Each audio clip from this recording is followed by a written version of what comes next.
Pemirsa, terima kasih Anda masih bersama kami di Metro Siang. Kali ini kami akan hadirkan ulasan seputar korupsi PT Timah untuk Anda.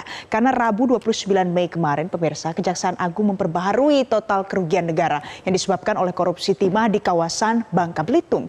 Angkanya menyentuh 300 triliun rupiah, termasuk kerugian ekologis yang harus ditanggung negara atas perbuatan para tersangka. Jadi apa saja rinciannya dan bagaimana penghitungan kerugian ini dilakukan? Akan kami hadirkan karena inilah korupsi timah berjamaah negara rugi 300 triliun rupiah. Kita lihat pemirsa, jadi ada total kerugian yang kemudian diperbaharui oleh Kejaksaan Agung. Awalnya disebutkan angkanya adalah 271,06 triliun, tapi kemarin diperbaharui angkanya ternyata bertambah mencapai 300,003 triliun rupiah. Apa yang bertambah? Jadi pemirsa, yang bertambah adalah setelah dijelaskan oleh BPKP, ini ada penambahan karena ditemukan kerugian berupa kemahalan harga sewa smelter yang mencapai 2,2 triliun rupiah. Kemudian pembayaran biji timah ilegal, angkanya mencapai 26,6 triliun rupiah. Dan angka 271,069 triliun rupiah itu adalah kerusakan lingkungan yang kemudian harus ditanggung oleh negara.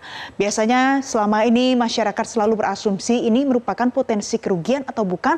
Tapi kemarin dijelaskan oleh Kejaksaan Agung, ini adalah total kerugian yang terjadi dan harus ditanggung oleh negara. Nah, kita lihat pemirsa, bagaimana angka ini bisa muncul, bagaimana metode penghitungannya.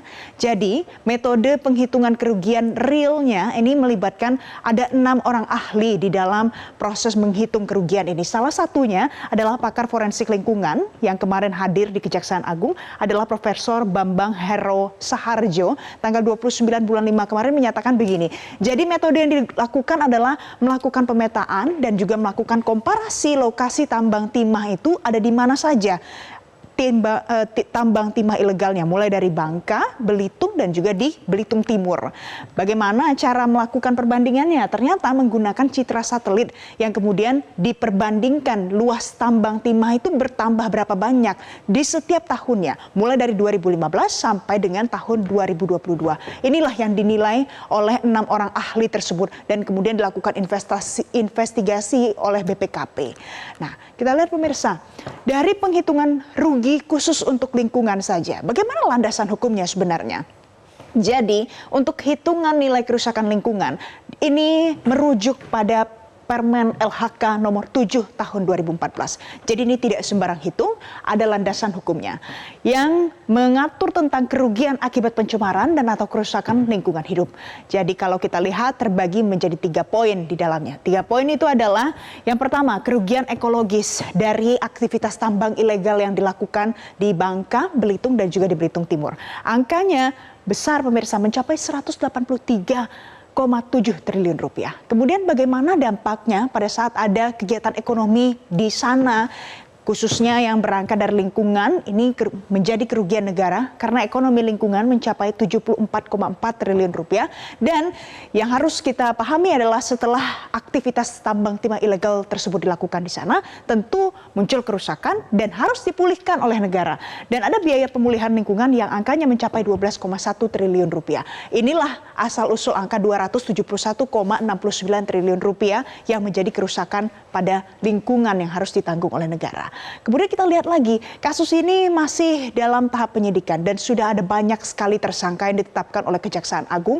Sejauh ini totalnya ada 22 orang tersangka. Yang Anda lihat yang paling pertama, Tony Tamsil alias Aki atau TT, ini merupakan tersangka dari obstruction of justice atau perintangan penyidikan yang kemudian sesaat lagi akan dilimpahkan ke pengadilan. Kemudian ada 21 orang lainnya yang menjadi tersangka dalam kasus korupsi timah di kawasan IUP PT Timah Tbk. Kita lihat ada beberapa nama, mulai dari komisaris PT SIP, kemudian ada general manager PT TIN, berikut dengan direktur utama PT RBT, ada Reza Ardiansyah RA, direktur pengembangan usaha PT RBT, dan pemirsa yang beberapa waktu lalu menimbulkan kegaduhan publik adalah ada Harvey Muiz juga dan juga Helena Lim, beberapa public figure yang kemudian dijerat dari kasus korupsi timah ini, dan juga ini juga dilakukan penyelidikan lain terkait dengan kasus TPPU yang menjerat beberapa orang tersangka. Nah, pemirsa, dari 22 nama tersangka yang sudah dirilis oleh pengadilan yang sudah dirilis oleh Kejaksaan Agung ini tidak menutup kemungkinan ada tersangka lain yang bisa saja ditetapkan selanjutnya oleh Kejaksaan Agung.